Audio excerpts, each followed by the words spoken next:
വിദ്യാർത്ഥിയെ പട്ടിക്കൂട്ടിൽ അടച്ചതിനെ തുടർന്ന് അടച്ചുപൂട്ടിയ കുടപ്പനക്കുന്നിലെ ജവഹർ സ്കൂളിലെ വിദ്യാർത്ഥികളുടെ തുടർ പഠനമാണ് ഇപ്പോൾ പ്രതിസന്ധിയിലായിരിക്കുന്നത്. സ്കൂൾ അടച്ചുപൂട്ടിയതിനെ തുടർന്ന് വിദ്യാർത്ഥികൾക്ക് തൊട്ടടുത്ത കുശവർക്കൽ സ്കൂളിൽ പഠന സൗകര്യമൊരുക്കുമെന്ന് അധികൃതർ അറിയിച്ചിരുന്നു. എന്നാൽ രക്ഷിതാക്കളിൽ ചിലർ ജവഹർ സ്കൂളിൽ തന്നെ തുടർ പഠനത്തിന് സൗകര്യമൊരുക്കണമെന്ന നിലപാടിലാണ്. സ്കൂൾ തുറന്ന് പ്രവർത്തിക്കാൻ അനുവദിക്കില്ലെന്ന നിലപാടുമായി മറ്റു ചിലരും രംഗത്തെത്തി. ഇതോടെയാണ് പ്രതിസന്ധി രൂക്ഷമായത്.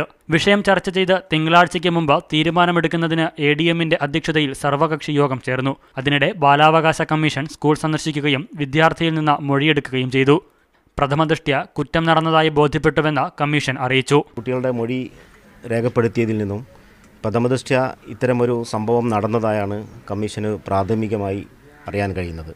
പീഡനത്തിന് വിധേയായ കുട്ടി SC/ST വിഭാഗത്തിൽ വരുന്ന കുട്ടികളായതുകൊണ്ട് SC/ST prevention of atrocities act section 3 പ്രകാരമുള്ള കേസ് കൂടെ ഈ കാര്യത്തിൽ രജിസ്റ്റർ ചെയ്യേണ്ടത് അത്യാവശ്യമാണ് എന്നുള്ള ഒരു നിഗമനത്തിലാണ് കമ്മീഷൻ എത്തിയിട്ടുള്ളത്.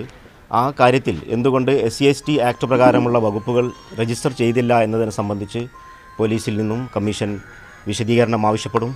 തിങ്കളാഴ്ചയോടെ സ്കൂൾ തുറന്ന് പ്രവർത്തിക്കുകയോ വിദ്യാർത്ഥികൾക്ക് ബദൽ പഠന സൗകര്യം ഒരുക്കുകയോ ചെയ്യാനുള്ള ഒരുക്കത്തിലാണ് അധികൃതർ. നടപടിക്ക് വിധേയരായ അധ്യാപകരെ തിരിച്ചെടുക്കാതെ വിദ്യാർത്ഥികളെ പഠിപ്പിക്കില്ലെന്ന നിലപാടിലാണ് ജവഹർ സ്കൂളിലെ മറ്റ് അധ്യാപകർ. മീഡിയ 1 തിരുവനന്തപുരം.